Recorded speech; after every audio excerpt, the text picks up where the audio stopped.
Simak informasinya.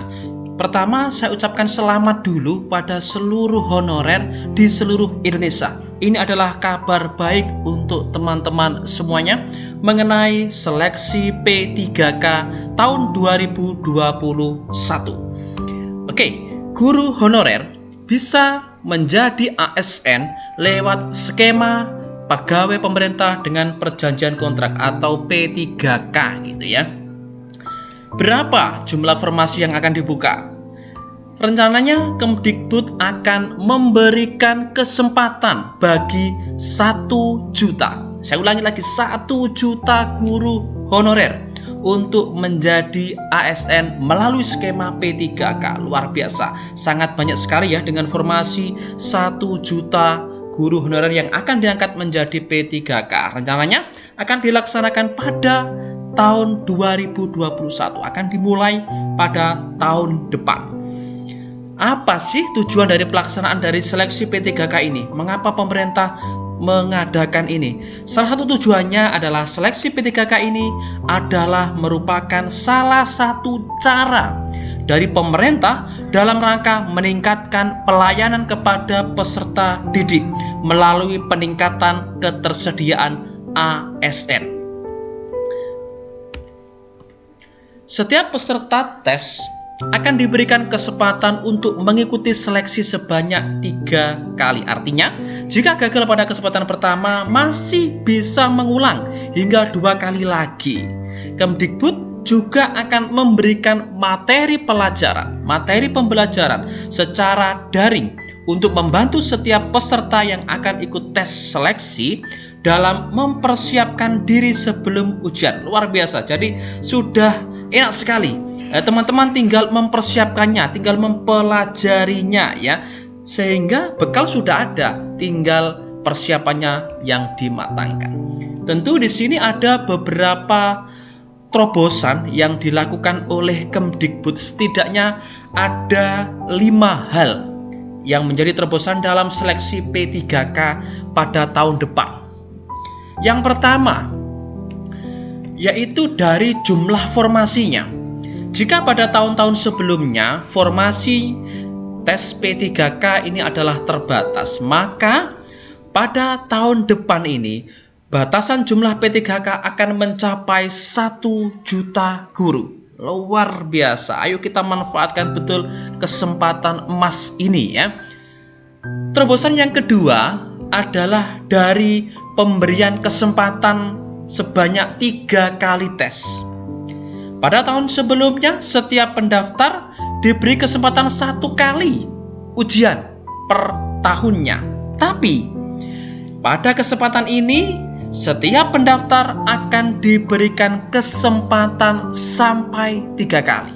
Tentunya ini akan menjadi bahan bagi teman-teman semuanya. Jika pada kesempatan yang pertama gagal, kita bisa belajar lebih giat lagi agar pada kesempatan kedua kita berhasil. Seperti itu. Terobosan yang ketiga apa? Di terobosan yang ketiga adalah tentang pemberian materi persiapan. Jika pada tahun sebelumnya tidak ada materi persiapan untuk pendaftar yang diberikan oleh Kemdikbud, maka pada tahun ini pendaftar akan diberikan materi belajar secara daring. Tujuannya agar membantu pendaftar dalam mempersiapkan diri sebelum mengikuti ujian seleksi P3K. Terobosan yang keempat adalah dari segi anggaran gaji P3K. Jika sebelumnya pemerintah daerah yang harus menyiapkan anggaran gaji untuk P3K, maka saat ini pemerintah pusatlah yang akan menyediakan anggaran gaji untuk semua peserta yang lulus seleksi P3K. Terobosan yang keempat adalah dari segi biaya penyelenggaraan. Jika di tahun sebelumnya biaya penyelenggaraan itu ditanggung atau dibebankan oleh pemerintah daerah, maka saat ini biaya penyelenggaraan akan ditanggung oleh Kemdikbud. Luar biasa. 5 terobosan ini merupakan kabar gembira bagi teman-teman semuanya yang saat ini adalah GTT atau honorer di bidang guru. Oke, sekarang persyaratannya apa? Oke, syarat untuk menjadi P3K. Ayo kita simak ulasan berikut ini. Kalau kita berpijak pada PP nomor 49 tahun 2018 tentang manajemen P3K, tentu ada beberapa syarat pegawai honorer itu bisa diangkat menjadi P3K. Syarat yang pertama adalah harus warga negara Indonesia. Yang kedua adalah usianya paling rendah adalah 20 tahun dan paling tinggi adalah 1 tahun sebelum batas usia tertentu pada jabatan yang akan dilamar. 3 adalah tidak pernah dipidana penjara berdasarkan putusan pengadilan yang sudah mempunyai kekuatan hukum tetap karena melakukan tindak pidana dengan penjara 2 tahun atau lebih.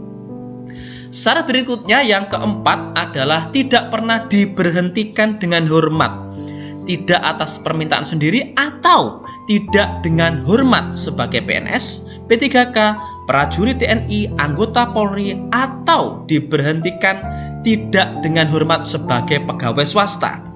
Syarat yang kelima adalah tidak menjadi anggota atau pengurus partai politik atau tidak terlibat politik praktis.